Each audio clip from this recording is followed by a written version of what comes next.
de começar, o que vai acontecer? A intenção, Francisco, é o seguinte, é mostrar para a população de Cabo Frio e fora de Cabo Frio, que eu acredito que isso vai bem longe, é mostrar um homem Volney. Não é só o fotógrafo Volney. Tá. Porque geralmente aqui em Cabo Frio as pessoas olham, Volney, mas quem foi Volney? Exatamente. Entendeu? Porque o pessoal conhece, igual eu, conheço o Volney através das fotos.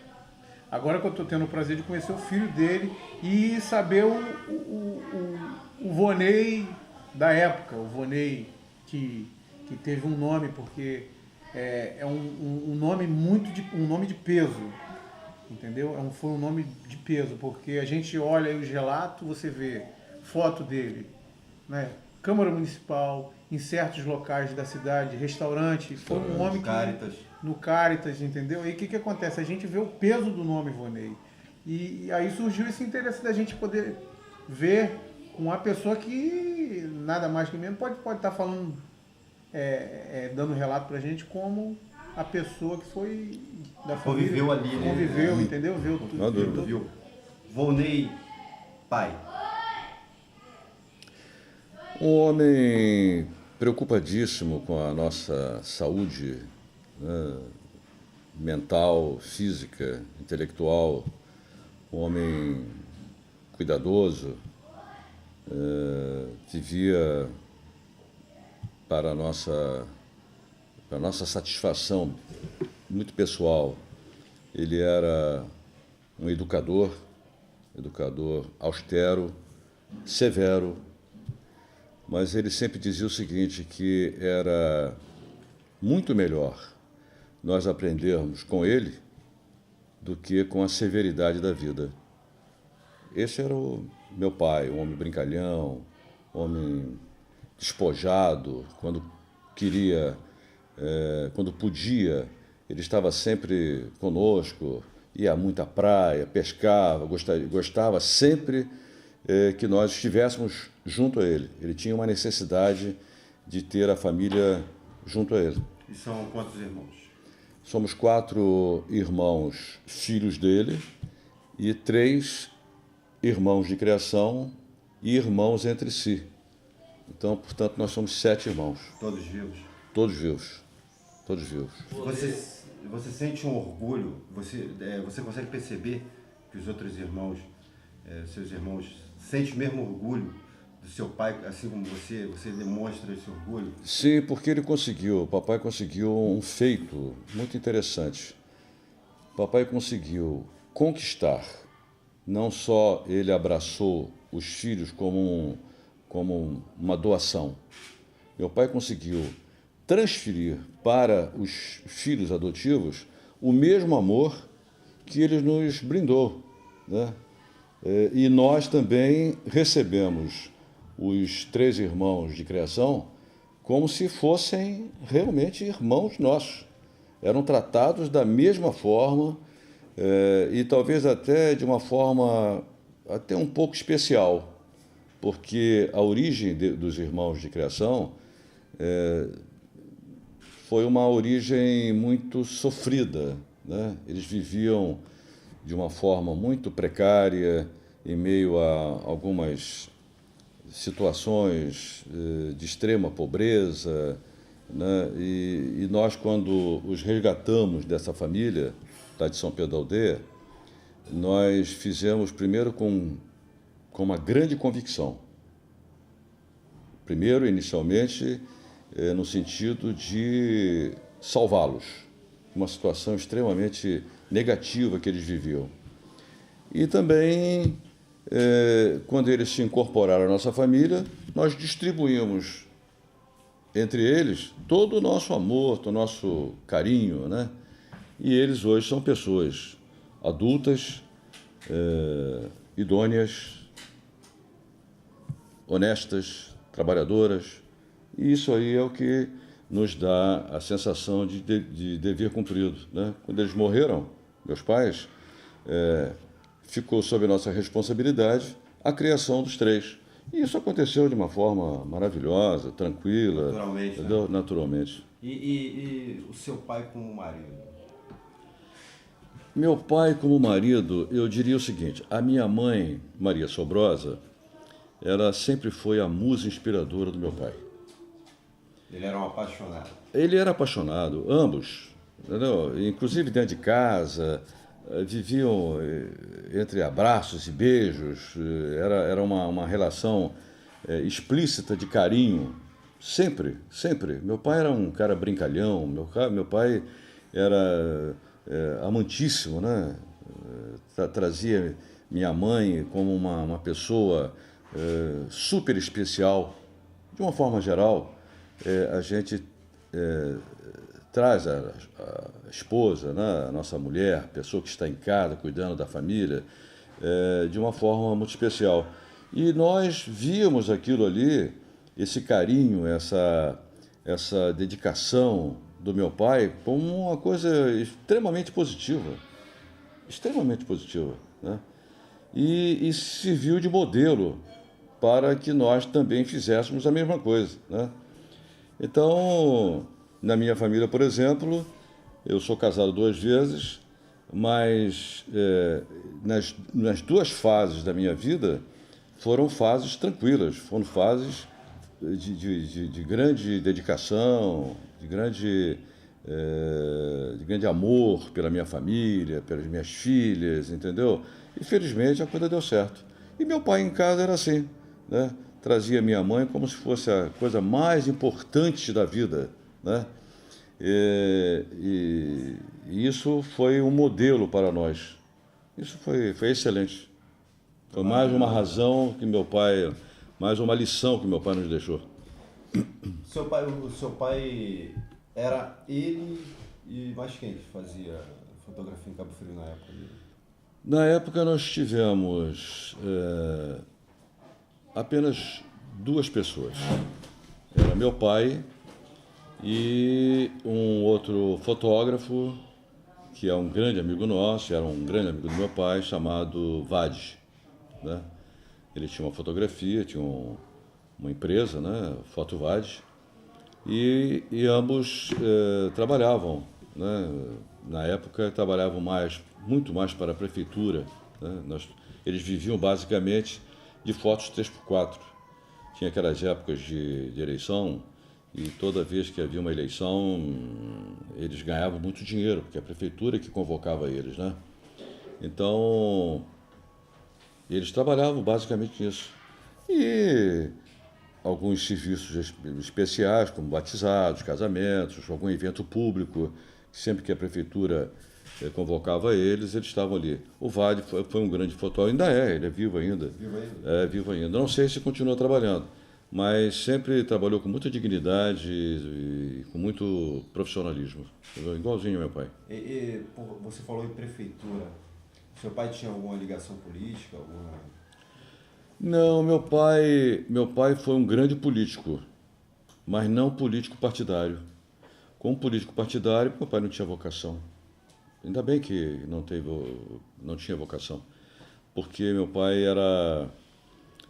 tinha com os demais prefeitos uma grande amizade, laços de amizade, não somente laços comerciais, mas sobretudo laços de amizade.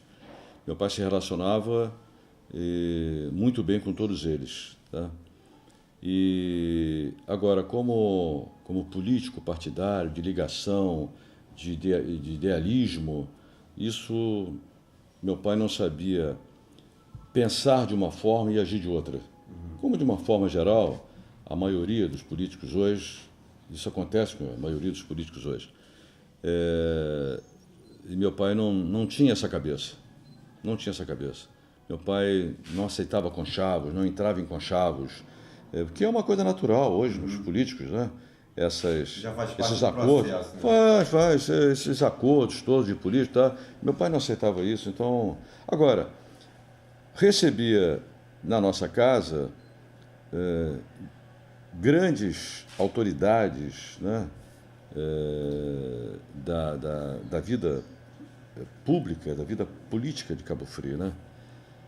Nós temos como registro dessas amizades grandes prefeitos, grandes autoridades, como, por exemplo, o Hermes Barcelos, né?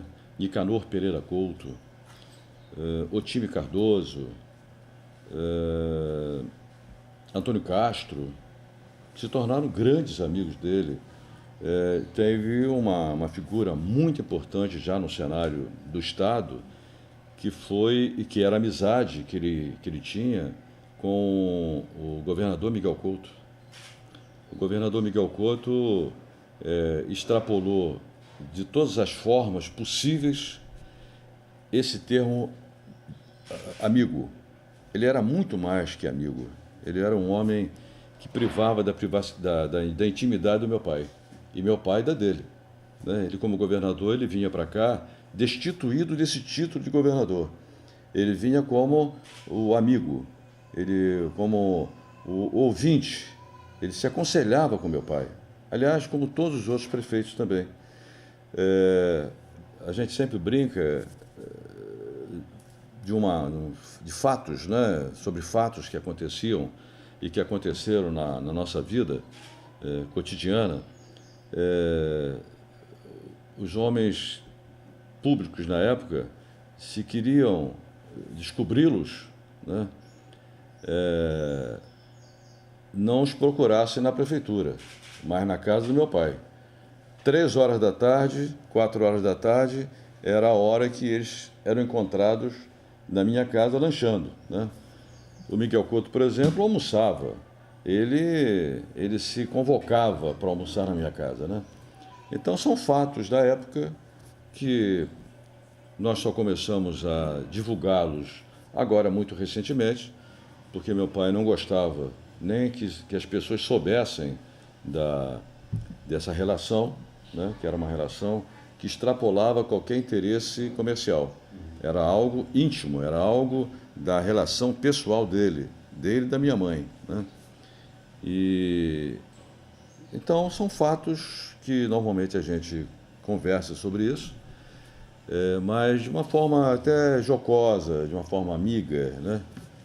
Nada que pudesse caracterizar o interesse do meu pai. Pelo contrário, nunca tomou nenhuma atitude no sentido de usufruir dessa amizade. Pelo contrário, ele detestava pedir alguma coisa a um homem desses que estava naquele momento no poder. Eu reparo, Francisco, que em algumas fotos do seu pai ele é muito elegante, assim, ele era muito vaidoso. Meu pai era muito elegante, meu pai era vaidoso porque ele mesmo se fazia essa exigência muito pessoal, né? Porque meu pai era um homem que, independentemente do trabalho dele, ele tinha uma vida de cidadão muito ativa. Meu pai foi presidente do Rotary Club de Cabo Frio. Meu pai foi um grande orador. E toda vez que, até mesmo em função dessa característica dele, ele estava sempre solicitado para ir a alguns eventos públicos, né? Eventos de recebimento, por exemplo, de autoridades políticas, juízes, né, que tomavam posse em Cabo Frio, que antigamente qualquer pessoa que era considerada como autoridade era recebido de forma pública mesmo, né? Havia um evento para receber esse pessoal, uma formalidade instituída para receber esse pessoal. E meu pai tinha que estar sempre preparado para isso. Ele se preocupava com isso. Autoridades eclesiásticas, a igreja chamava meu pai para recepcionar um bispo, né? Uma autoridade que vinha do Rio de Janeiro, por exemplo, né? E meu pai era convidado para recepcioná-los. Então ele trazia para ele mesmo um padrão, né, de vestimenta que pudesse a qualquer momento ele estar preparado para desempenhar uma função de orador, de recepcionista desse pessoal. Então ele, além de se preocupar em fotografar, ele tinha essa preocupação de ser chamado Sim, Já tá com apresentando. certeza. Meu pai era muito ativo. Ele tinha essa consciência, né? Meu pai era muito ativo. Ele tinha exatamente essa consciência de profissional e de homem ligado a eventos públicos. E, independentemente das amizades que ele tinha junto às autoridades da época, aos políticos da época, ele sabia que a qualquer momento um prefeito, uma pessoa ligada à igreja, por exemplo, o chamaria para atender um evento público, qualquer coisa nesse sentido, né? Então ele tinha diversos ternos, né? Naquela época, nós passamos uma fase muito ruim, porque não tínhamos luz, né? E as camisas, os ternos, eram engomados. E meu pai tinha mais de 10 ternos preparados, com gravatas, montados, porque a qualquer momento ele podia entrar num terno daquele e estaria muito bem vestido, alinhado, tudo feito no Rio de Janeiro. Os ternos do meu pai eram feitos no Rio de Janeiro por alfaiates amigos dele, né? Porque meu pai fez durante muito tempo, ele fez cursos na Cinédia. A Cinédia era uma grande empresa cinematográfica da época, e meu pai fez cursos de fotografia, de perspectivas, né, de luz, essas coisas todas que deram a ele o respaldo necessário para ele deixar essas fotos maravilhosas que nós temos, que fazem parte hoje do nosso acervo, né? O acervo é nosso porque está em nosso nome, mas o acervo, na verdade, é da sociedade. Nós estamos deixando esse acervo, o objetivo do meu pai foi exatamente deixar para a geração futura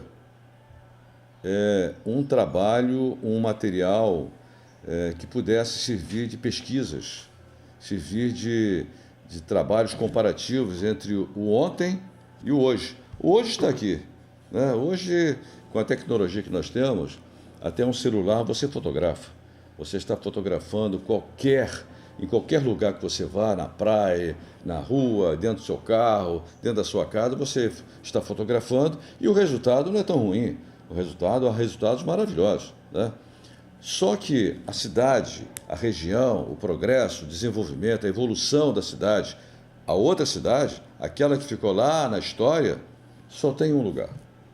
Só tem no arquivo fotográfico de Volney Teixeira de Souza. E o Francisco, a visão do seu pai, Volney, para o futuro era muito grande, né? Muito grande, a grande preocupação dele, porque ele vivia com 4 filhos. E ele sabia da dificuldade que nós tínhamos de fazer pesquisas. Na época, os professores já pediam pesquisas sobre, vamos supor, como exemplo, pescaria, sobre a Companhia Nacional de Álcalis, sobre a empresa Taio, que veio para Cabo Frio para a pesca da baleia. Então, os professores, já naquela época, já pediam essas pesquisas no sentido de trazer a garotada, o estudante, ligado com a evolução da cidade, né? E meu pai, sabendo disso, já tinha um grande volume de material para o pessoal, né, para o estudante, o pesquisador, né? E logo em seguida ele teve um trabalho aumentado e a preocupação também muito mais apurada no sentido de aumentar esse volume, criar mais elementos de pesquisa. E hoje é o que acontece. A minha casa aqui e a casa do meu irmão, nós somos objetos de visitas de professores, de pesquisadores, de universitários da região, querendo fotos. Eu praticamente já não tenho fotos aqui, todas as minhas fotos já foram doadas, né? Eu tinha uma coleção pessoal, já não tenho mais. Muitas eu doei, outras foram doadas para a sala onde leva o nome do meu pai. Então, para você ver que há um interesse muito grande, não só o interesse daquele aficionado pela fotografia, mas, sobretudo, pelo estudante, pelo universitário e pesquisador. Nas fotos você sente o amor dele da cidade de Cabo Frio. Ele era natural de Cabo Frio? Não. Meu pai era de São Pedro da Aldeia. Meu pai era de São Pedro da Aldeia, veio para cá muito novo, né? E porque a situação financeira do meu avô não era das melhores. Imagine você. Já tinha essa divisão de cidade? Já havia sim. E meu pai, meu avô, naquela época, para sobreviver, não obstante termos uma grande abundância de caça e de pesca, havia um cinturão verde também em torno de Cabo Frio que fornecia legumes, né, frutas para a cidade. O dinheiro não circulava, mas circulava material para a nossa sobrevivência, para a sobrevivência deles naquela época. Era uma né? troca? Hein? Era um modelo de troca? Havia também, havia também. Havia aquelas pessoas que faziam pequenos trabalhos, né, e recebiam peixe, recebiam carne, né, frutas. Isso acontecia muito, esse escambo, né, chamado de escambo. Isso acontecia muito. Mas, de qualquer forma, sempre havia necessidade de ter dinheiro, né? E São Pedro da Aldeia, como uma cidade muito pequena, eles optaram pela vinda para Cabo Frio, porque aqui havia mais possibilidades, e realmente aconteceu isso. Meu pai já era adolescente e começou a trabalhar, então, com meu avô, na área da fotografia. Meu avô depois foi trabalhar no departamento de estradas e rodagem e começou a facilitar um pouco mais a vida de todos, né? Ele começou a trabalhar no DR e também manteve o seu estúdio funcionando. Foi quando o meu pai sentiu-se atraído pela fotografia e começou a fazer um acompanhamento junto ao meu avô. E daí surgiu toda a história profissional de Volney.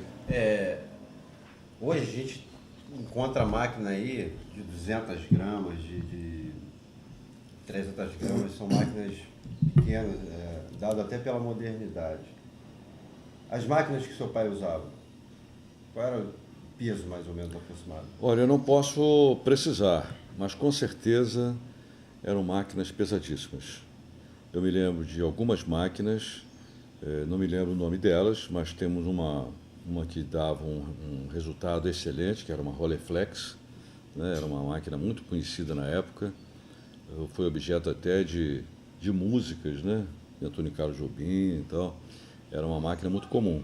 As máquinas profissionais eram que meu pai utilizava para fazer fotos de grande ampliação, né? De grande ângulo. Não, pode continuar. Só um minutinho. Segura aí. Na hora que não. Era de grande? De grande ângulo, né? Não, tá fora. Não caiu bem. Corta um pouquinho isso aí. Você está falando que a foto do meu pai era de grande Perspectiva? Grande perspectiva? Não, era angular, né? Grande angular. Faltou o termo, é isso aí. Que eram fotos, tá? Eram máquinas utilizadas de grande angular para fotos de grande distância, que precisava de uma aproximação grande. Pegar o contexto todo. Pegar todo o contexto, exatamente, do objeto a ser fotografado. E meu pai utilizava essas máquinas. E era de que ano? Segunda Guerra? Foi logo assim, logo depois da Segunda Guerra Mundial. Que inclusive as máquinas que vieram dos Estados Unidos eram máquinas inglesas, né, americanas, já com alguns recursos. Uma dessas máquinas tinha até o zoom, né? Tinha uma carretilha pequenininha que meu pai regulava para buscar uma distância maior, menor, tal. E eram máquinas que já obtinham uma qualidade muito grande, né? E já era uma evolução da arte, da máquina, da tecnologia, da fotografia e tal. Imagino que pelo peso ele precisava de auxiliar, como é que era isso? Olha, o auxiliar era um tripé, né? Meu pai utilizava muito essa máquina com tripé. E quem ajudava ele? Olha, quem ajudava era um filho dele chamado Francisco Sobrosa. Era você. Eu tinha 10 anos, 12 anos, eu era o auxiliar dele. Eu detestava. Então você Confesso que eu detestava. Então você pegou todos os momentos. Não, era terrível, era terrível. Então você pegou todos os momentos dele. Vários momentos foram importantes, né? Marcantes. Eu tenho fotos hoje, quando eu vejo essa foto, Passa né? um filme. E aí passa um filme na minha cabeça. Eu me lembro, e o nosso deslocamento era deslocamento a pé. Nós não tínhamos carro na época. Peso terrível. Tinha moto, nem bicicleta, utilizávamos muito pouco a bicicleta. Mas quando nós saímos para fazer as incursões fotográficas dele, eu auxiliava levando uma bolsa pesadíssima, exatamente por causa das máquinas pesadas, eram filmes de rolo, né? E a gente parava, por exemplo, na Lagoa, íamos para o Morro da Guia, o Morro do Telégrafo. Nós temos fotos maravilhosas em que eu fui a testemunha ocular dessas histórias, né? Tem histórias, por exemplo, nas dunas, em que meu pai ficava na base das dunas e me dando ordens para que eu levantasse a areia Para fazer o movimento. para fazer da o foto. movimento da foto. Porque ele trabalhava muito com movimento. Mas né? muita coisa. As fotos Meu pai, você pode ver que as fotos por exemplo, de lagoa, de mar, você tem alguns componentes ali. Tem um movimento. Você tem o movimento da nuvem, né? Você tem o movimento da espuma do mar, você tem o movimento das marolas da lagoa. Isso tudo é movimento. Para o leigo, você vê, você sente que há algo ali.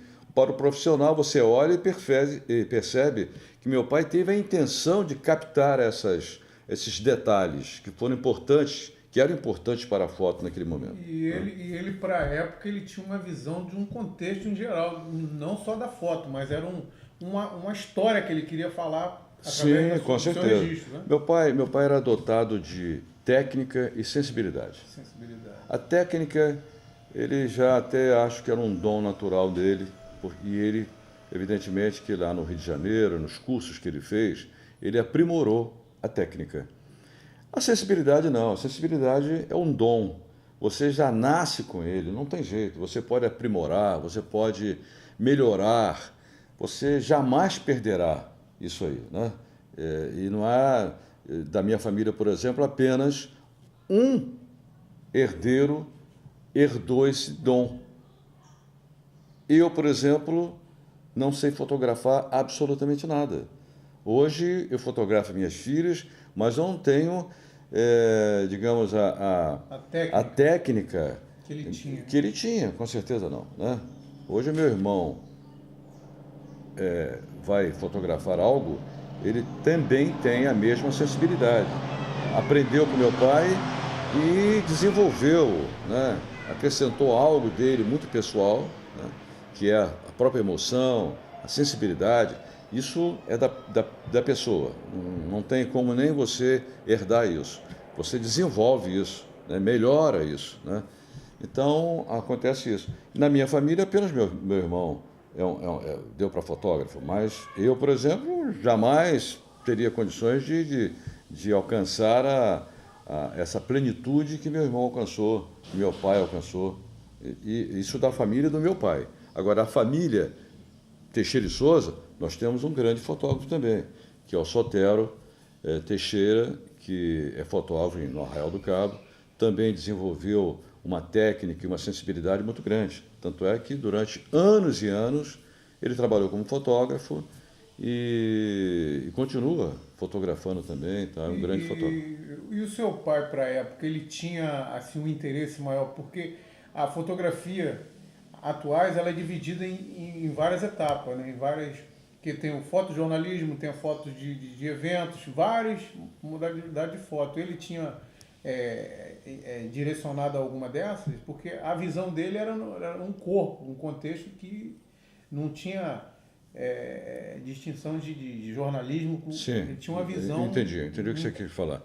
Eu acho que meu pai foi envolvido por uma realidade da época, né, da sua época. Para responder a você, eu diria o seguinte, que durante muitos anos meu pai desenvolveu uma fotografia de subsistência. Ele precisava trabalhar o retrato 3x4, que era o básico na época, né? E era uma fotografia, um tipo de trabalho de sobrevivência mesmo. Depois, ele como ficou muito conhecido na região, ele era chamado para fazer as fotografias de batizados, de eventos públicos, casamentos. E o trabalho dele começou a tomar um vulto tão grande, uma proporção tão grande, não só de volume de trabalho, como também pela excelência do trabalho dele, que depois de um certo tempo, ele começou a fotografar para a posteridade. Então, não houve, por exemplo, um segmento próprio, um segmento único. Uma né? linha, ele não tinha uma linha. Ele não teve uma linha. Depois de muito tempo que ele começou a perceber que ele precisava registrar para a posteridade o que era Cabo Frio em termos de natureza, de qualidade de vida, né? Porque meu pai era um homem, primeiro, muito ligado nas coisas que aconteciam em redor dele. Depois, em função das amizades políticas dele, ele sabia de informações privilegiadas que a maioria não sabia. Então, ele, por exemplo, sabia que o turismo era um segmento que estava batendo às nossas portas e que ele não tinha uma simpatia pelo turismo. Ele não gostava do turismo, porque ele sabia, talvez até por uma questão de sensibilidade ou até mesmo de experiência dos outros locais, que o turismo é um turismo predatório. O turismo é um turismo predatório. E foi aí que ele começou a correr na frente e registrou tudo isso que nós temos. Essas fotos todas que estão aparecendo aqui é o registro da preocupação dele de preservar, de colocar para a posteridade o que era a nossa Cabo Frio em termos de natureza. Ele tinha um medo de perder isso futuramente? Sim, o grande receio dele... O crescimento da com população. certeza. Ele sabia que meu pai era um homem muito ligado no desenvolvimento, na evolução das cidades. Meu pai lia muito, meu pai era um homem muito ilustrado. Então, meu pai lia muito, conversava com pessoas importantes, com autoridades, né? E provavelmente essas informações chegavam a ele de uma forma até talvez preocupante, né? Preocupava ele, não a autoridade, porque às vezes o prefeito, por exemplo, que eventualmente podia dar uma informação a ele de uma forma digamos, positiva para o município. Olha, o turismo está chegando aí, né? Nós vamos crescer, vamos ganhar dinheiro, as nossas divisas vão crescer. Vão aumentar. Né? Mas para o meu pai era um sinal de preocupação. E ele não estava errado. O turismo veio para Cabo Frio e, digamos, vamos colocar entre aspas, e vocês vão entender. Eu acho que danificou o nosso modo de viver. O turismo invadiu as nossas áreas que deveriam ser, e são, de uma certa forma, preservadas até hoje. Ambientais. As nossas áreas ambientais, a nossa cultura. O turismo trouxe para Cabo Frio uma nova cultura totalmente diferente da nossa. Porque nada mais que nada menos que são pessoas que vêm de outras localidades. De outras localidades, trazendo seus hábitos e costumes. Então, isso aí interferiu nos hábitos e costumes da terra. Porque, para a época, existia um costume, né, dos moradores da época. Sim, nós éramos uma cidade pequena, Nós éramos uma cidade até considerada uma cidade de pescadores, né? Nós tínhamos, para nos dar sustentação ao primeiro distrito, que era Cabo Frio, nós tínhamos Búzios e Arraial do Cabo, que já estavam despontando como grandes segmentos turísticos, áreas turísticas de captação de dinheiro, né? E nós começamos a perceber que Búzios, especialmente, vinham para Búzios pessoas de outras nacionalidades, italianos, argentinos, uruguaios, paraguaios, traziam para cá outras línguas, além de costumes e hábitos. E isso estava alterando toda a estrutura. Influenciava, né? Influenciava, com certeza. E até hoje. Búzios é uma cidade diferente. Búzios é um planeta diferente, é um universo totalmente diferente de Cabo Frio. Nós estamos a 22 quilômetros. Nós estamos a 18 quilômetros do Arraial do Cabo.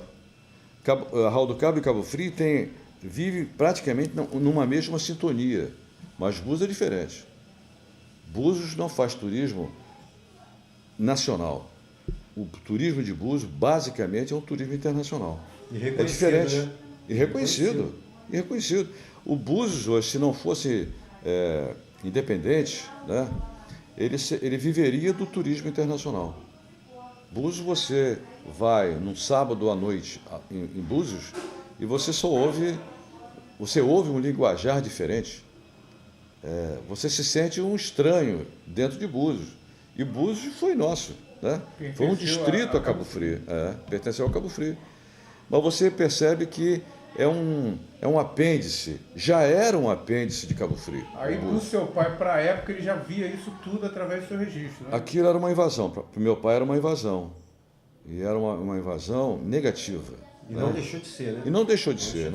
Hoje nós somos testemunhas disso. Nós somos testemunhas disso, né?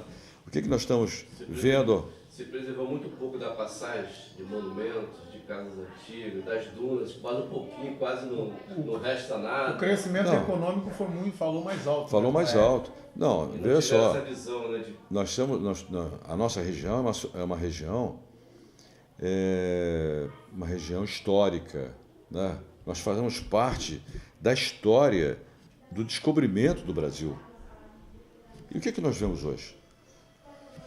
Os grandes monumentos, 2 ou 3 monumentos são preservados. As grandes casas, inclusive a casa do Volney, foi derrubada.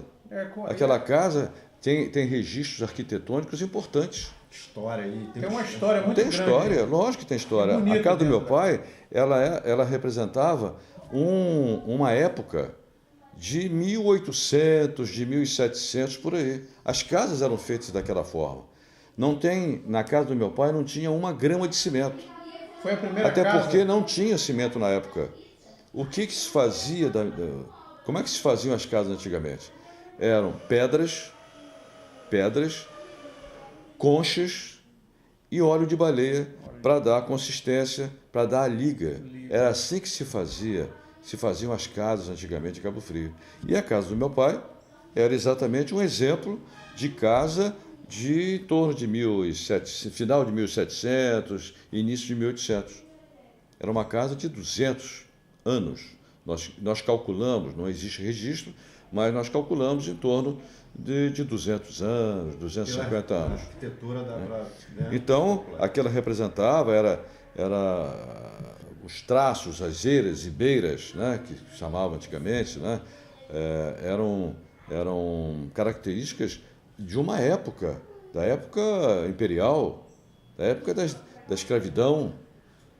E essa casa, com as demais, foram demolidas.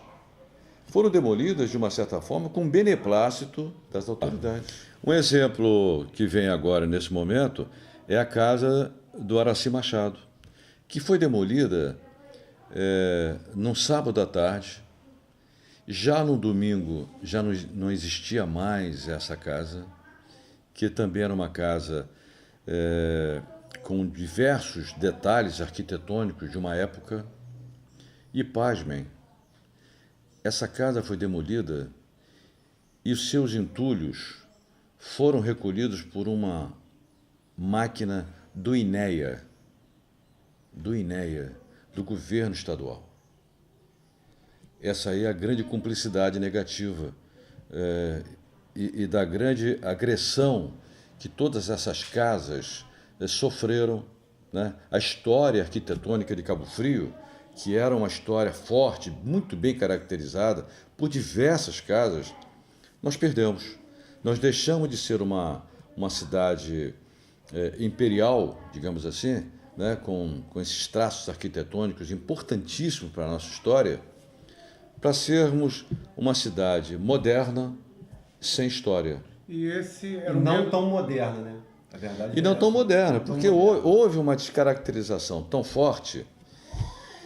E a nossa sociedade, acho que não soube manter um padrão de cultura, de educação, porque sofremos a influência de outras áreas, de outros segmentos, né, de outras regiões de Cabo Frio. Então nós sofremos isso muito. A sociedade, por exemplo, mineira, ela se mantém intacta. A história imperial do mineiro continua intacta. A da paulista continua intacta. Do Rio de Janeiro continua intacta. A paulista talvez não, porque sofreu uma influência muito do Nordeste, né? Era um estado importantíssimo, maior estado do Brasil, e que tinha uma bandeira, tinha uma missão que era abastecer o Brasil de tudo, praticamente tudo vem de São Paulo, né? A indústria Era o têxtil, polo do Brasil, né? Era o polo industrial do Brasil. Então, para ser alimentado esse mercado, essa indústria, foi necessário buscar pessoas de fora. E o Nordeste se fez presente dentro da sociedade, da cultura paulista, né? Sofreu um pouco, mas mesmo assim, como um estado importantíssimo, os governantes mantiveram, até nós falamos e entendemos dessa forma, o paulista original é diferente do paulistano. O paulistano é aquele anterior, é aquele que mantém intacta a sua história. E o paulista é aquele hoje que faz parte de uma geração, ou de 2 ou 3 gerações, mais modernas, né? Cabo Frio não. Cabo Frio sofreu intensamente